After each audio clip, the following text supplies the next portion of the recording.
If you've ever felt invisible, if you've ever been underestimated by the very people who should have known you best, then I need you to listen. My story isn't about money. Not really.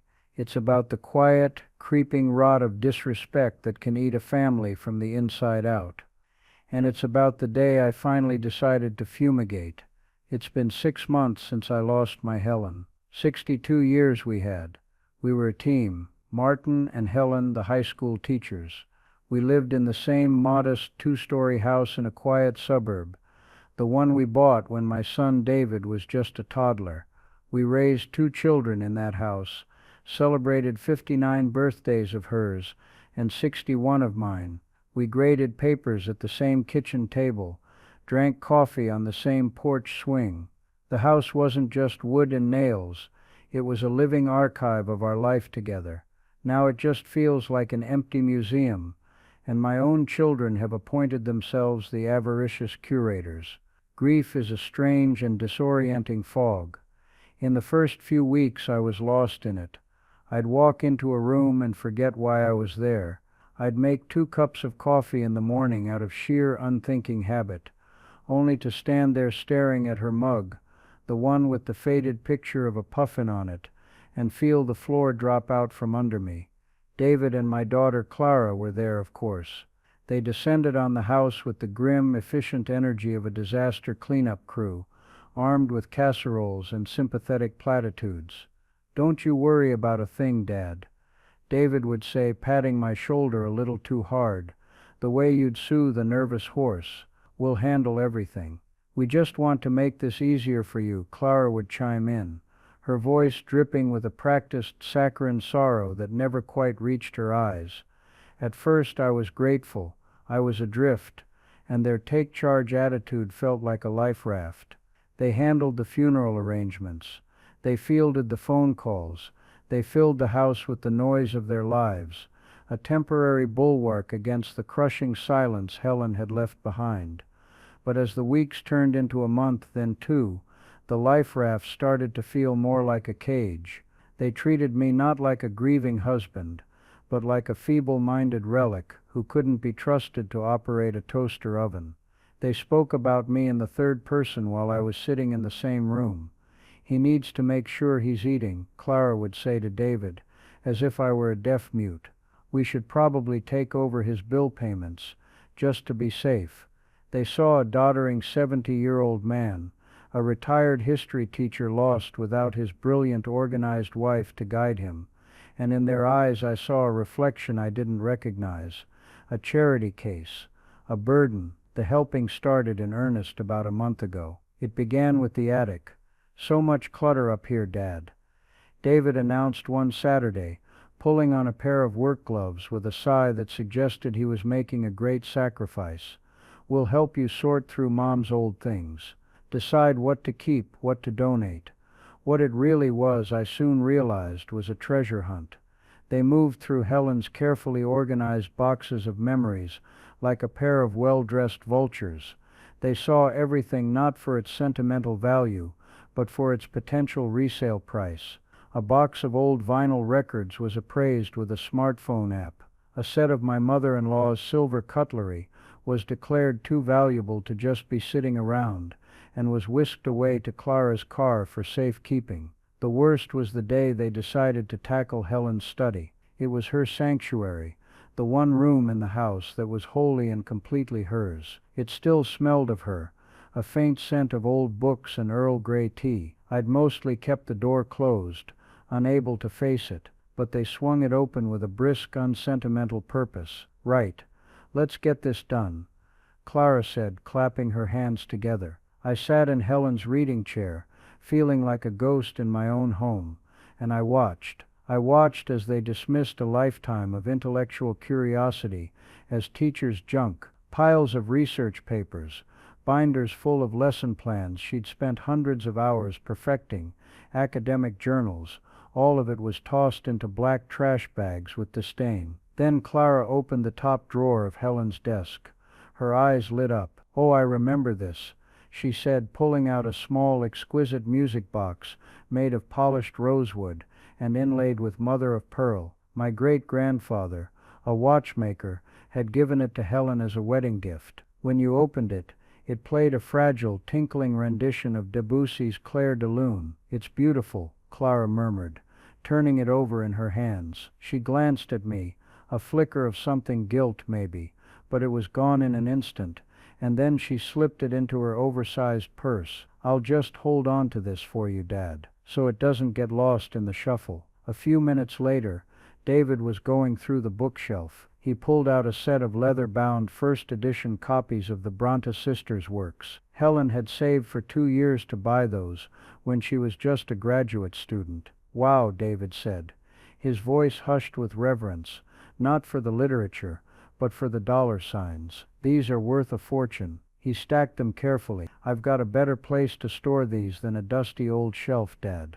Climate-controlled. They'll be safer with me." They thought I didn't notice. They thought their simple, grieving old father was too lost in his own sorrow to see their blatant, pilfering greed. But I saw it all, and every stolen book, every pocketed heirloom, was another small nail in the coffin of the family I thought I had. It was exactly 6 months to the day after Helen died, a Tuesday. The kids were gone, and the house was quiet again. I was sitting at the kitchen table, staring at Helen's empty chair, when the doorbell rang. I wasn't expecting anyone. On the porch stood a man who looked like he'd been born in a 3-piece suit. He was tall, thin, with a severe face and silver hair combed back from his forehead with unnerving precision. "Mr. Martin Croft?" he asked, his voice crisp and formal. "I'm Martin Croft," I said. "Alistair Finch," he said, extending a cool, dry hand. "I was your wife's legal counsel." I was taken aback. Helen's lawyer. We'd used a local fellow, a man named Bob Peterson, for our wills years ago. I'd never heard the name Alistair Finch in my life. "I believe you're mistaken," I started to say, but he cut me off. "I assure you I am not," he said, his expression unreadable. "Helen Croft was my client for over 35 years, on a private matter. My instructions were explicit. I was to deliver this to you, and only you, on this specific date." He held out a large, heavy manila envelope. It was sealed with a thick wax stamp bearing an insignia I didn't recognize, an owl perched on a book. My name was written on the front, in Helen's familiar, elegant script. I took the envelope. It felt impossibly heavy in my hands. I don't understand," I stammered. "You will," Mr. Finch said. He gave a slight formal bow of his head. "My card is attached. Please call me once you have reviewed the contents. My firm and I are at your complete disposal." And with that he turned and walked back to a sleek black car parked at the curb, leaving me standing on my own porch, clutching a mystery from the woman I thought I knew better than I knew myself. I closed the door, my heart hammering against my ribs. I knew, with a certainty that chilled me to the bone, that whatever was in that envelope was about to change everything. The silence of the house pressed in on me as I stood in the hallway, the heavy envelope, a dead weight in my hands. The air was thick with the ghosts of yesterday's condescension and the sterile smell of the cleaning products Clara had insisted on using. For a moment, I was paralyzed by a sudden irrational fear, a fear of opening it, of discovering a Helen I didn't know, of shattering the perfect porcelain memory of our life together. But the memory was already cracked, wasn't it? Cracked by the casual greed of our children, by the pitying looks and the hushed whispers. What more could be broken? With a deep, shuddering breath, I walked to the kitchen table and sat in my usual chair. Her chair across from me was achingly empty. I slid my finger under the wax seal, the owl insignia crumbling into crimson dust. Inside there were 2 items. The first was a single, old-fashioned brass key, heavy and ornate, attached to a simple leather tag with a number stamped on it, 700. The second was a thick sheaf of papers, folded in 3 and bound with a simple blue ribbon. It was a letter handwritten on heavy cream stationery. It was from Helen. My hands trembled as I untied the ribbon. Her handwriting, as familiar to me as my own reflection, filled the pages. "My dearest Martin," it began, "if you are reading this, then it means I am gone, and 6 months have passed. I am sorry, my love. I am so sorry to have left you alone. I know these past months have been an agony, But I also know our children, and I fear that your agony has not just been from my absence, but from their presence." My breath caught in my throat. It was as if she were sitting right across from me,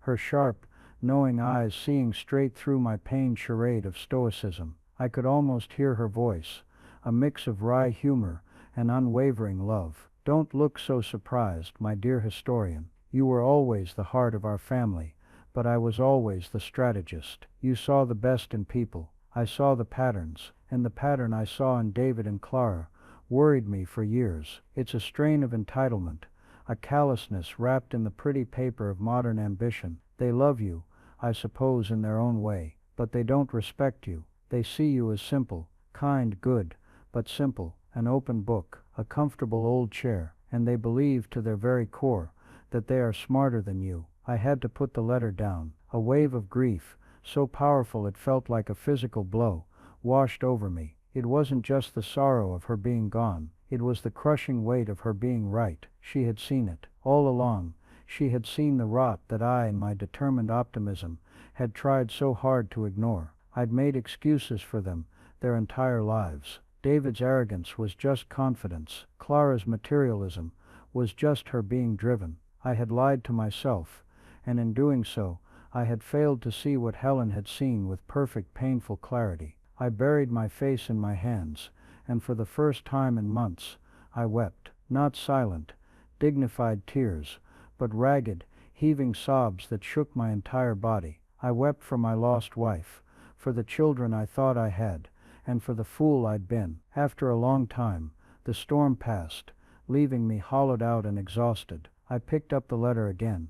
My vision blurred. A memory surfaced, unbidden. We were younger, maybe in our late 40s. David had just gotten his first big promotion at some faceless corporation, and Clara had been accepted into a prestigious and expensive university. We were celebrating at a restaurant. I was so proud, beaming at them, but Helen was quiet. Later that night, as we were getting ready for bed, she turned to me, her expression serious. "Martin," she said, "they're good kids, but the world is making them hard. They're starting to measure worth in dollars and job titles. Promise me something. Promise me you will always be the calm in their storm. Don't let their world change you. Your kindness is the anchor of this family. Don't ever let it slip." I promised her I would, and I had kept that promise. I had been the calm. I had been the anchor. But in doing so, I had allowed them to drift so far from shore that I could no longer see the people they were meant to be. I had mistaken my promise to be kind for a mandate to be blind. Another memory, sharper this time. Clara was home from college for Christmas. Helen was excitedly telling her about a new teaching methodology she'd developed for her literature students, a way to make Shakespeare accessible to kids who'd grown up on video games. She was so animated, her face alight with passion. Clara had listened with a patient, bored smile, the kind you give a child telling you a long, pointless story. When Helen finished, Clara patted her hand and said, "That's so quaint, Mom. It's sweet that you're still so into it." Quaint, she had called my wife's life's work. Quaint. I saw the light in Helen's eyes dim, just for a second, before she forced a smile and changed the subject. I should have said something then. I should have defended her. But I didn't. I stayed calm. I kept the peace, and a little piece of respect chipped away. I forced myself to read on. They think we were simple, you and I, two school teachers in a small house, living a small life. They think our net worth was tied up in our pension plans and the equity of our home. They thought I spent my evenings grading papers and my summers tending the garden. In a way, I let them think that. It was an experiment, of a sort, a long, slow test of character. I needed to see who they would become, without the corrupting influence of unearned wealth. Now the experiment is over, and I'm afraid, my love, they have failed spectacularly. The key in this envelope is to Safe Deposit Box 713 at the Sterling Trust Bank on Grand Avenue. You've never heard of it, and that's by design. Go there, alone. What you find inside will give you the tools you need. It's time to stop being the comfortable old chair, Martin. It's time to be the man I always knew you were, the strongest, smartest man I ever met. I love you more than all the words in all the books we ever taught. Now go and teach our children one final lesson, a lesson in value. Yours forever. Helen. I read the last line, and something inside me shifted. The grief was still there, a hot coal in my chest, but now it was surrounded by something else, a cold, hard resolve. The fog in my mind began to burn away, replaced by a crystalline, righteous anger. She had planned for this. My brilliant, forward-thinking Helen had seen this day coming and had prepared for it. She hadn't just left me a letter. She had left me a mission, a blueprint. A final memory flickered through my mind, this one hazy at the edges. Helen, working late into the night, on her old clunky desktop computer in the study. I'd come in with a cup of tea for her, and ask what she was doing. Oh, just tinkering with my little hobby, she'd say, her eyes bright with a focus I didn't quite understand. She'd use words that flew over my head, words like adaptive algorithms, and heuristic engines, and Boolean logic. I just smiled, kissed the top of her head, and left her to it, assuming it was some complex new way to track student progress. I never asked more. I never pushed. The regret of that stung me sharply now. What had she been building in the quiet hours of the night, while the rest of us slept? Time to teach the kids a lesson in value. I whispered to the empty room. It wasn't a question. It was an oath. The passivity, the quiet endurance, the role of the calm anchor, it all fell away. Helen hadn't wanted me to be a doormat. She'd wanted me to be a foundation, and a foundation when pressed does not yield. It holds, and sometimes it pushes back. It wasn't about revenge, not yet. It was about justice. It was about honoring the last wish of the woman who had been the architect of my entire life. Tomorrow I would go to Sterling Trust Bank. Tomorrow the lesson would begin. The next morning, I woke before the sun. For the first time in 6 months, I didn't feel the familiar leaden weight of sorrow pulling me back under the covers. I felt a thrum of purpose, a nervous energy that was almost electric. I put on my best suit, a gray wool one I usually reserve for weddings and the occasional school board meeting. It felt strange, like putting on a costume, but Helen's letter had changed me. I was no longer just Martin Croft, retired teacher. I was the executor of my wife's final secret legacy. Sterling Trust Bank was not on a main thoroughfare. It was tucked away on a quiet tree-lined street downtown, its entrance marked only by a discreet brass plaque. The building itself was old, solid granite, exuding an aura of old money and impenetrable secrets. This was not the friendly neighborhood credit union where Helen and I had kept our modest joint account. This was a different world.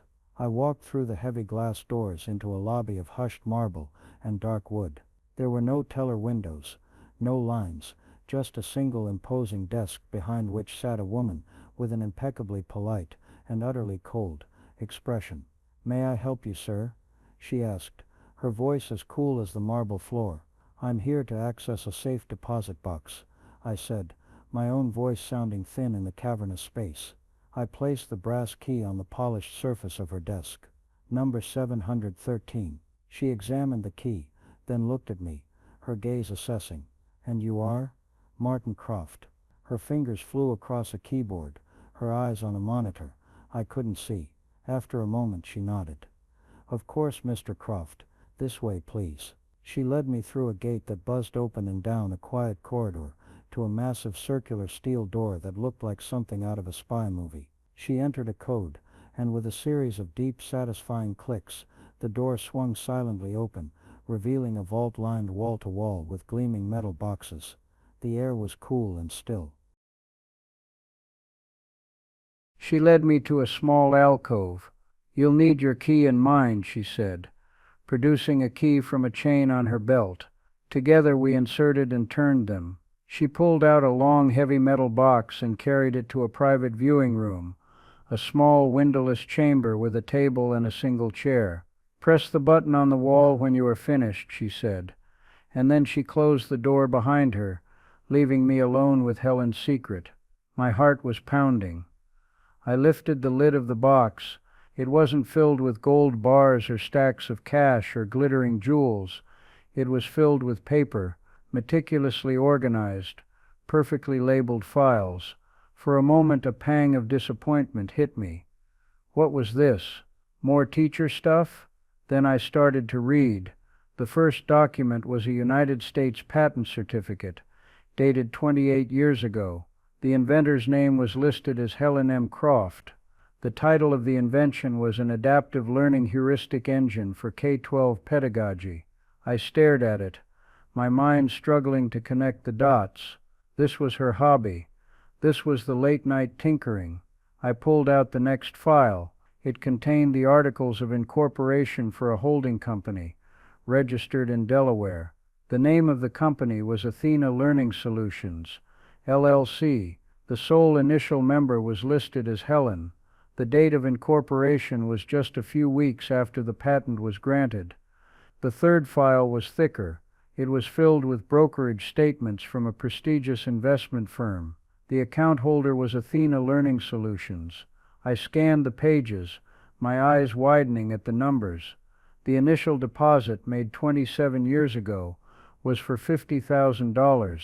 A footnote indicated the source of funds: inheritance estate of Eleanor Vance. Eleanor Vance, Helen's great-aunt, a reclusive woman who had lived in Boston.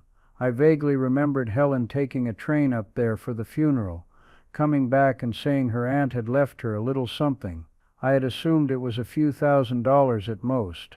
She had used that seed money to launch a revolution. The statements chronicled the growth of the portfolio: quarterly dividend payments, reinvestments, stock splits. The numbers grew steadily, then exponentially. I flipped to the most recent statement, from just a month ago. My hand was shaking so hard I could barely read it. The total value of the assets held by Athena Learning Solutions was— I had to read it 3 times to be sure. It was just over $74 million. I leaned back in the chair, the air rushing out of my lungs. 74 million. I felt a wave of dizziness, a sense of profound dislocation, as if the world had tilted on its axis. We had clipped coupons. We had debated whether we could afford to go on a real vacation. We had driven the same sensible sedan for 10 years. All the while my quiet, brilliant wife was sitting on a fortune that could have bought our entire town. Why? Why had she kept this a secret, even from me? The answer was in the next file. It contained 2 more sealed letters. One was addressed to Alistair Finch, ESQ, the other to a name I vaguely recognized, Dr. Eris Thorne, and tucked inside that file was another note in Helen's hand, addressed to me. Martin, my love, I know this is a shock. Forgive me for the secrecy. I had to keep the 2 parts of my life separate. The world of money changes people, and I never wanted it to change us. I never wanted it to change our children. Eris will explain everything. He was my partner in this from the beginning. He was my student, then my colleague, and always my friend. You remember him. The quiet, fiercely intelligent boy from the computer club. He became a genius. Trust him. He has been loyal to me for 30 years. He will be loyal to you now. Eris Thorne. Of course. I remembered a skinny, intense kid with thick glasses who practically lived in the school's computer lab in the early 80s. Helen had seen his potential and had taken him under her wing, encouraging him, challenging him. He'd gone on to MIT, I think. We'd lost touch. I found his name easily online. Dr. Eris Thorne was no longer a skinny kid. He was the founder and CEO of a major software development company called Synapse Dynamics. His corporate headshot showed a man in his early 50s, with the same intense eyes I remembered, though now they were framed by a designer suit instead of thick plastic glasses. His office was in the same city. I called the number for his corporate headquarters. I fully expected to be blocked by a gauntlet of assistants, but when I gave my name and said it was a personal matter regarding Helen Croft, I was put through almost immediately. Mr. Croft, a deep voice said. This is Eris Thorne. Dr. Thorne. I said, my voice unsteady.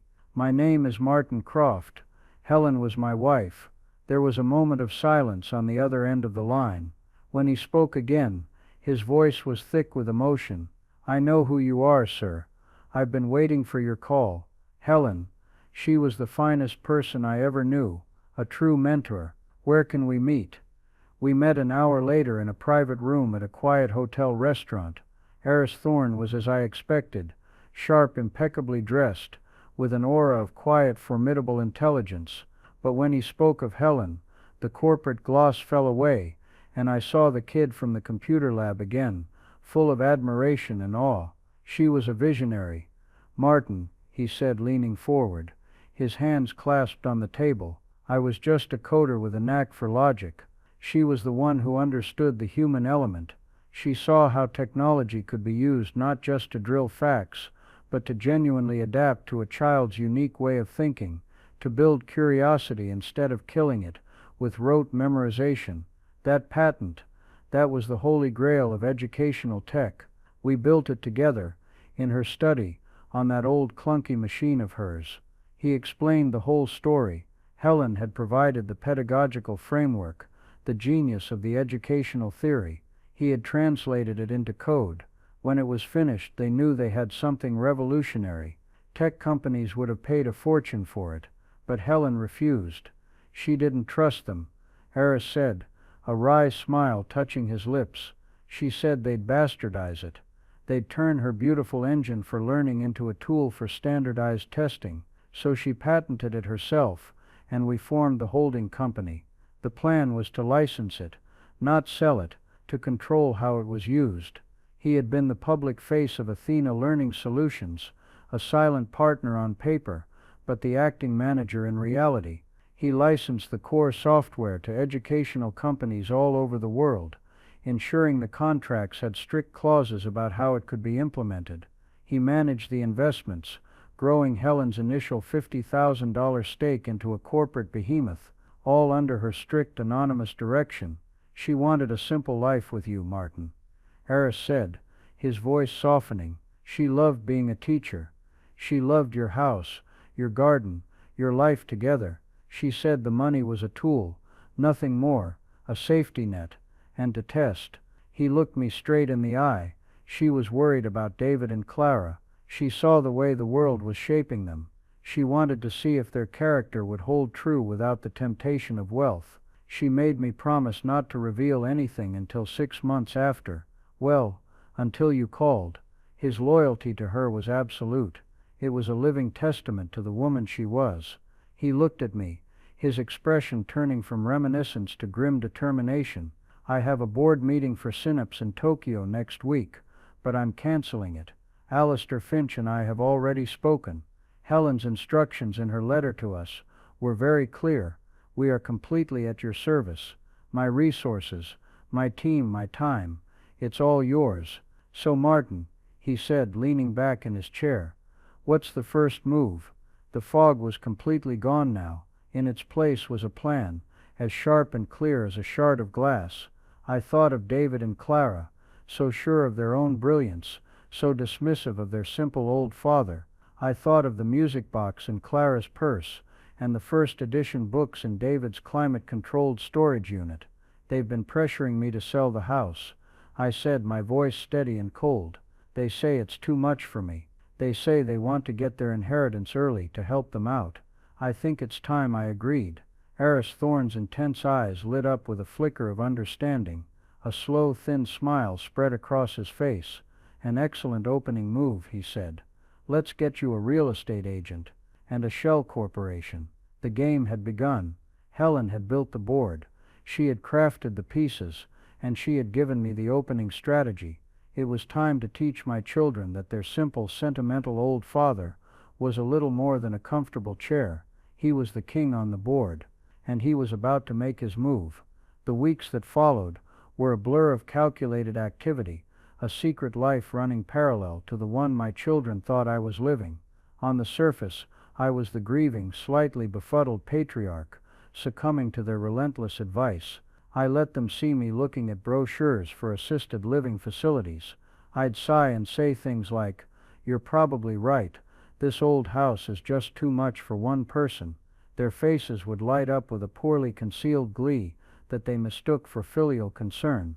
They saw my compliance as a sign of their own cleverness, their own superior judgment prevailing over my sentimental attachment.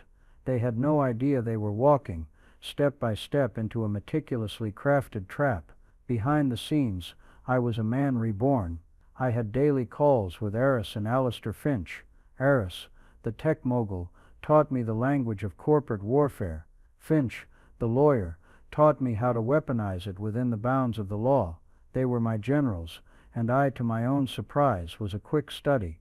Helen had always said my love of history made me a good strategist. I understood cause and effect, the long chain of events that leads from a single decision to an empire's fall. Now I was applying those skills to my own small domestic empire. The first order of business was to establish my absolute control over Helen's legacy. Finch handled the legal transfer of ownership of Athena Learning Solutions, LLC. As Helen's sole heir, the process was straightforward, but the paperwork was mountainous. I spent hours in Finch's mahogany-paneled office, signing documents that made my head spin, transforming me from Martin Croft, pensioner, into Martin Croft, chairman of the board. Next, Eris's team worked their magic. Within 48 hours, they had established a new anonymous shell corporation in Nevada. We called it Northwood Realty Partners. It had a generic website, a virtual office address, and a name so bland it was practically invisible. Northwood Realty Partners was a wholly owned subsidiary of Athena Learning Solutions, my new company. Then I played my part. I called a family meeting. I sat David and Clara down at the kitchen table, the very table where they had plotted my future for me, and I told them they were right. It was time to sell. "Oh, Dad," Clara said, rushing to hug me. "I know it's hard, but it's for the best. You'll be so much happier in a place where you don't have to worry about upkeep." "Exactly," David added, already pulling out his phone. "I know a guy, a real shark in real estate. He'll get us top dollar for this place. We can have it on the market by next week." "No need," I said calmly. "I already have an offer." They stared at me. "An offer? How?" "A flyer came in the mail," I said, weaving the lie with a smoothness that surprised me. "A company called Northwood Realty Partners. They buy properties for cash, no inspections, close in 10 days. They made a very generous offer." I slid a piece of paper across the table. It was a formal offer letter, drafted by Eris's team, for a price that was a full 15% above the appraisal David's shark had given them a month prior. Their eyes went wide. Greed is a powerful blinder. They didn't question the convenience. They didn't wonder about the unsolicited, above-market offer. They saw a number, a big one, and all their critical faculties evaporated. "Dad, this is incredible," David exclaimed. "An all-cash offer. We have to take it." "Are you sure, Dad?" Clara asked, her voice laced with false concern. It seemed so fast, but her eyes were already calculating her share. "I'm sure," I said, with a weary sigh. "Let's just get it over with." They took over from there, just as I knew they would. They handled the real estate lawyer, one of David's contacts. They rushed the paperwork, bringing me stacks of documents to sign. "It's just standard procedure, Dad. Sign here," David would say, his finger pointing to the signature line, his hand conveniently covering the fine print. I played my role to perfection, pretending to be confused by the legal jargon, allowing them to guide my hand. I signed every document they put in front of me, knowing that my own lawyer, Mr. Finch, had already reviewed every single word. The sale was ironclad. The closing was a 10-minute affair at a sterile law office. The money, a staggering sum to them, but a rounding error to Athena Learning Solutions, was transferred to my old joint bank account, the one David had helped me manage and had full online access to. They watched the balance update on their banking apps with undisguised avarice. They thought they had won. They thought they had successfully managed their senile old father into a profitable outcome. That night, they took me out for a celebratory dinner. It was a grotesque parody of a family meal. They were giddy, toasting to new beginnings and a smooth transition. They were already spending the money in their heads.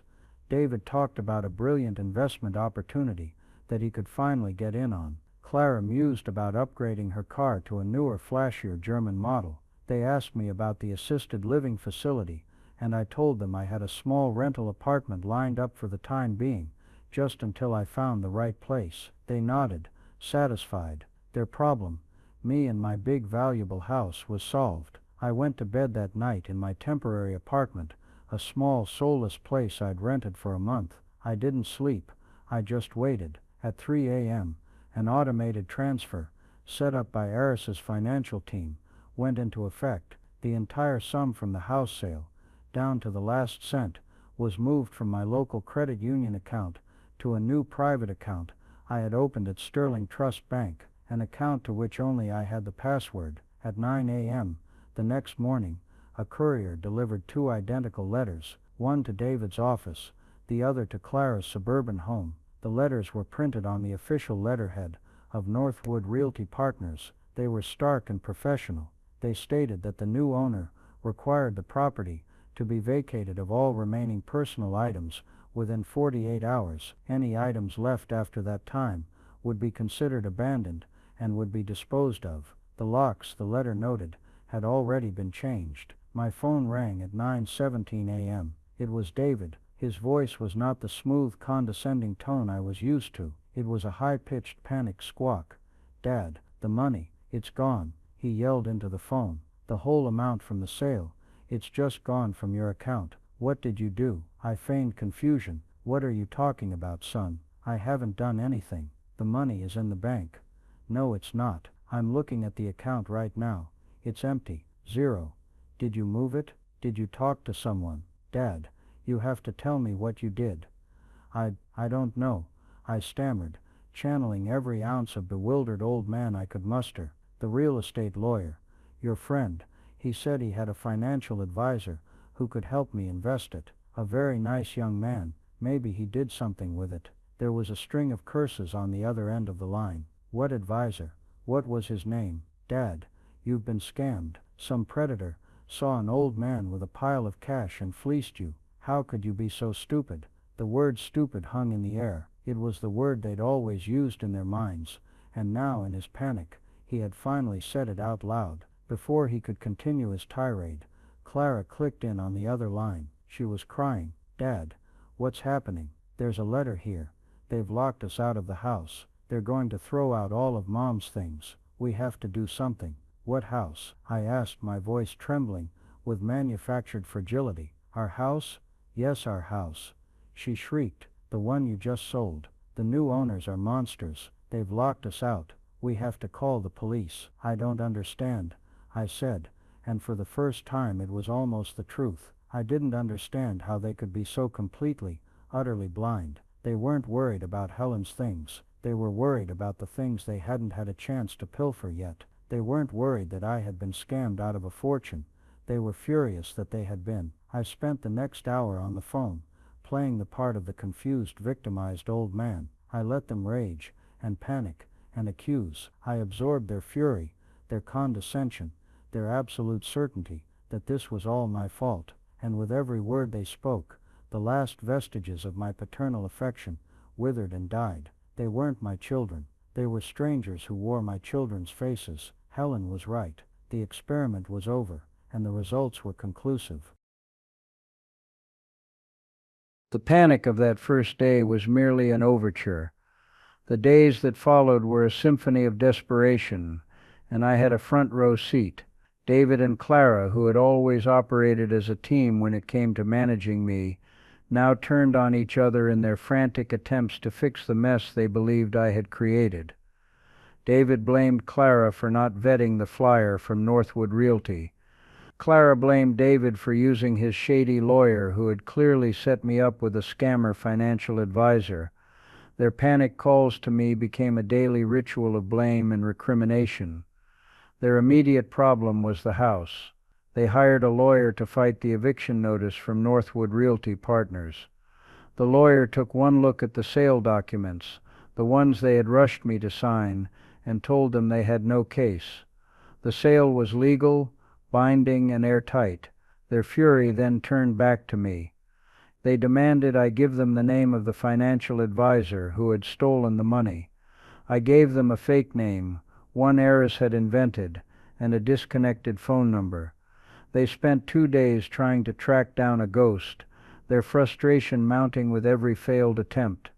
The true nature of their desperation began to surface in trickles, then in a flood. David, it turned out, hadn't just been planning on a fun little investment. He had leveraged himself to the hilt in a high-risk commercial real estate venture, promising his partners an imminent cash injection from his father's estate. His partners were now calling in their markers. He was on the verge of total collapse. Clara's situation was less dramatic, but for her just as devastating. She had been living a life far beyond her and her husband's means, funding a fantasy of suburban affluence with credit cards and lines of credit, always assuming the big payday from the sale of Mom and Dad's house would wipe the slate clean. She had already put a non-refundable $5,000 deposit on a brand new luxury SUV. The dealership was now demanding the balance. Their carefully curated lives, built on a foundation of future inheritance, were crumbling into dust, and the person they blamed was me. The true power shift occurred about a week after the sale. I was at my temporary apartment, enjoying a quiet cup of tea and reading a history of the Napoleonic Wars, when my phone rang. It was an unfamiliar number. "Hello, Mr. Croft? This is Dr. Evans, your physician." "Oh, Robert." "Hello," I said. Bob Evans had been my doctor for 30 years. He and his wife used to play bridge with me and Helen. "Martin, I'm calling you as a friend," he said, his voice low and serious.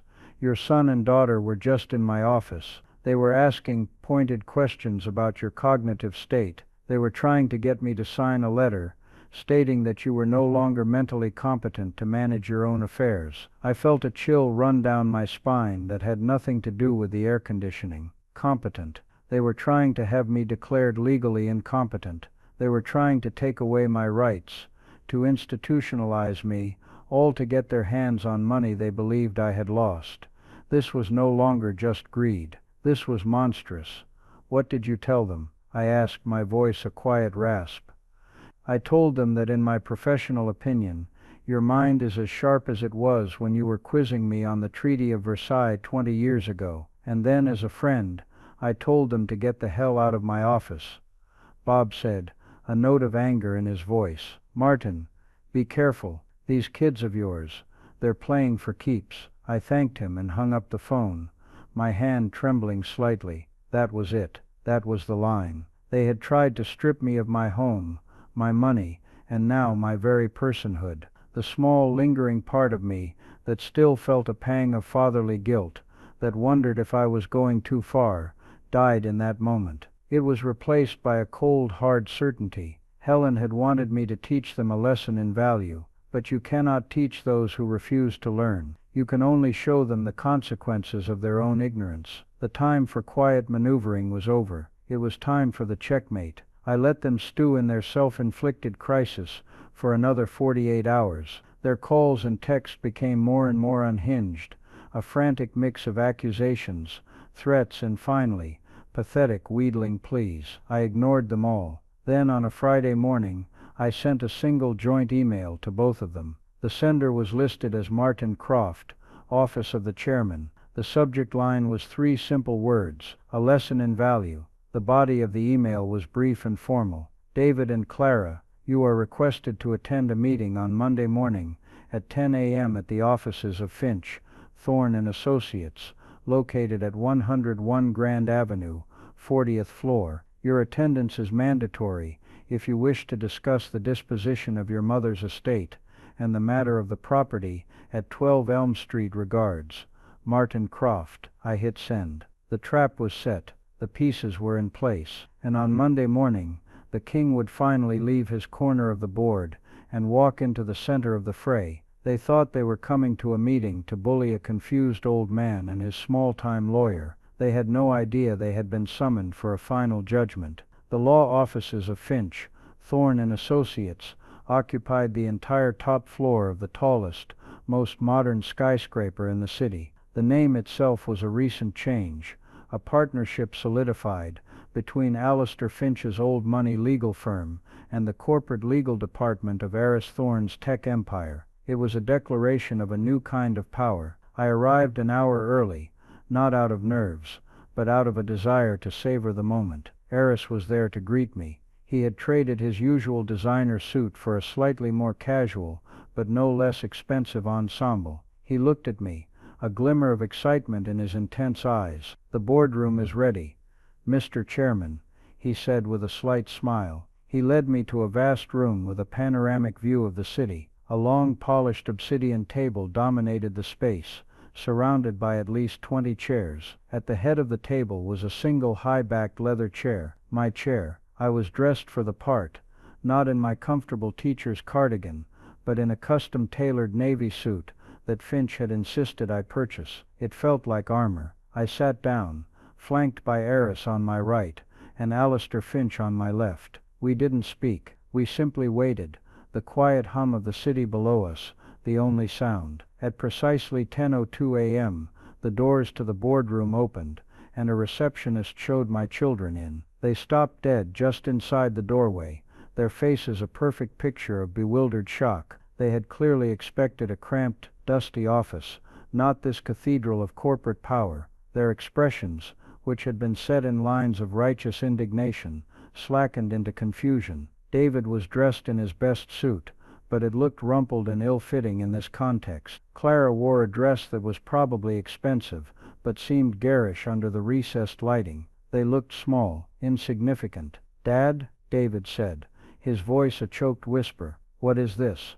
Where are we?" "Sit down," I said. My voice was calm, even, and held a tone of command they had never heard from me before. It echoed slightly in the massive room. They hesitated for a second, then scurried to the 2 chairs at the far end of the table, looking like naughty schoolchildren called to the principal's office. I let the silence stretch out, letting them squirm. Finally, I nodded to Alistair Finch. Finch cleared his throat and opened a leather-bound folder in front of him. "Thank you for coming," he began, his voice dry and devoid of any warmth. "I am Alistair Finch, counsel to the estate of Helen Croft, and to the primary beneficiary, Mr. Martin Croft." He paused, letting the formal title sink in. "We are here to clear up a few misunderstandings." He then proceeded, in a calm, methodical monotone, to dismantle their.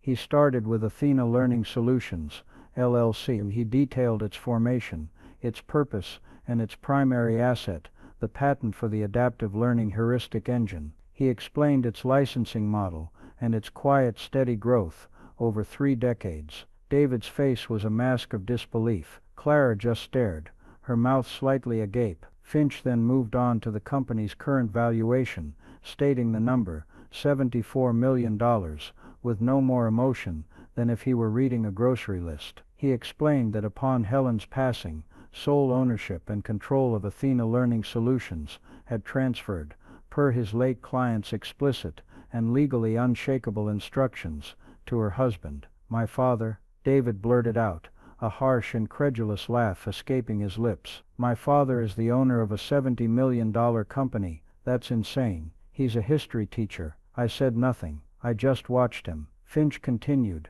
as if David hadn't spoken. "Furthermore," he said, sliding a document down the long table, "let me introduce you to Northwood Realty Partners." It was the corporate ownership chart. It showed a clear, simple line connecting Northwood Realty as a wholly owned subsidiary of Athena Learning Solutions. "As you can see," Finch stated, "the entity that purchased the property at 12 Elm Street is in fact owned and controlled by your father." The color drained from their faces. The furious, panicked energy they had carried for a week evaporated, replaced by a dawning, horrified comprehension. They were beginning to understand the scale of their miscalculation. "The money from the sale was not stolen," Finch concluded. "It was simply transferred from one of your father's accounts to another. The transaction was clean, legal, and entirely at his discretion. The house is his. The money is his. Everything is his." The room was silent. David stared at the chart, his mind visibly struggling to process the information. Clara just looked at me, her eyes wide with a terror that was almost pitiful. Then I spoke. "Your mother," I began, my voice quiet but carrying to the far end of the table, "was the most brilliant person I have ever known, and the most underestimated. A trait, it seems, she passed on to me." I reached into the inner pocket of my new suit jacket. I pulled out the small, rosewood music box and placed it gently on the polished table. It made a soft, resonant sound in the quiet room. Clara gasped, her hand flying to her mouth. "You valued this, Clara," I said, my voice soft. "You saw it, you recognized its monetary worth, and you took it for safekeeping. You took it from her desk, from her sanctuary, a room you and your brother treated like a garbage dump for a life you considered quaint." I turned my gaze to David. "And you, David, the first edition Bronte books. You saw a price tag, not the passion of a young scholar who saved for 2 years to own something beautiful, something that represented her love for the written word. You saw assets, you saw inventory." I stood up, my hands resting on the back of my chair. "For 6 months, you have treated me like a doddering fool. You have treated this house, our home, like a cash machine. You have treated your mother's memory like an estate sale. You picked through our life together, pocketing the parts you deemed valuable and discarding the rest." My voice grew stronger, colder. "You tried to have me declared incompetent. You were willing to strip me of my dignity, my freedom, all for the sake of money you felt you were owed, an inheritance." I leaned forward slightly. "Let me be clear. Your inheritance was not the house. It was not the money in our bank account. Your inheritance was a lifetime of unconditional love. It was the unwavering support, the endless sacrifices, the constant belief in you that your mother and I provided every single day of your lives. It was an inheritance of infinite value.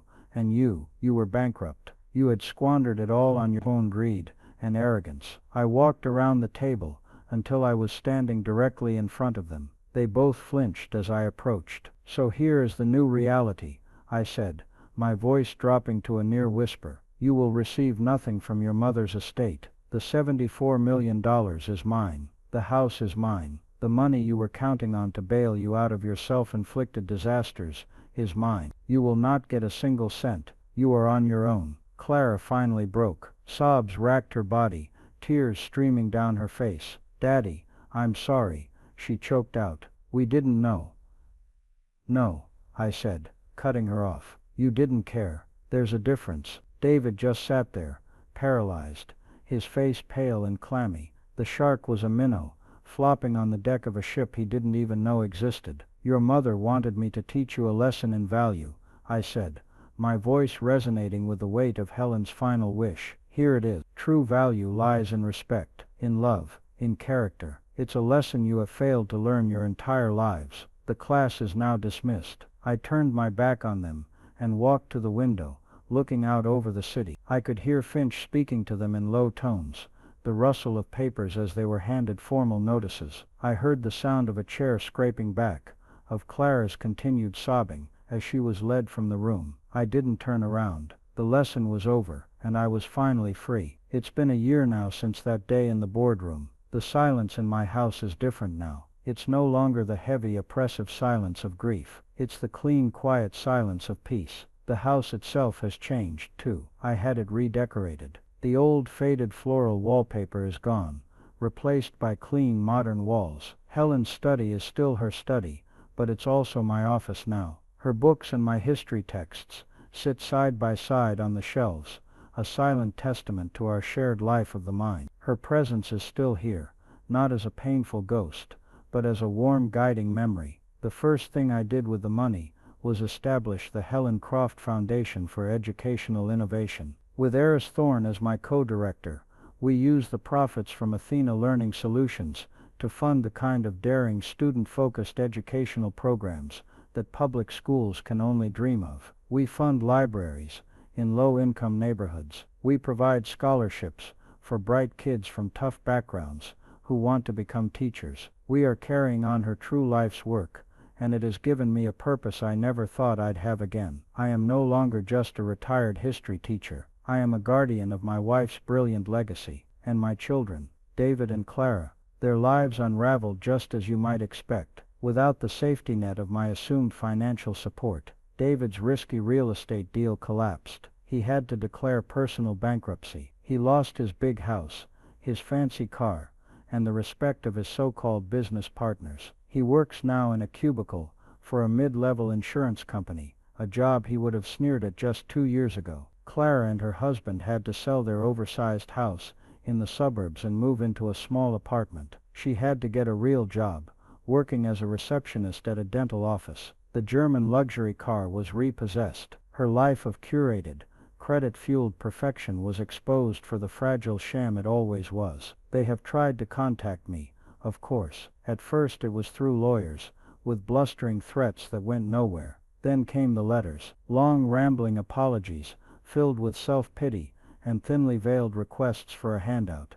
They say they've learned their lesson. They say they understand now, but I know better. Their apologies are tainted by desperation. They don't regret their disrespect.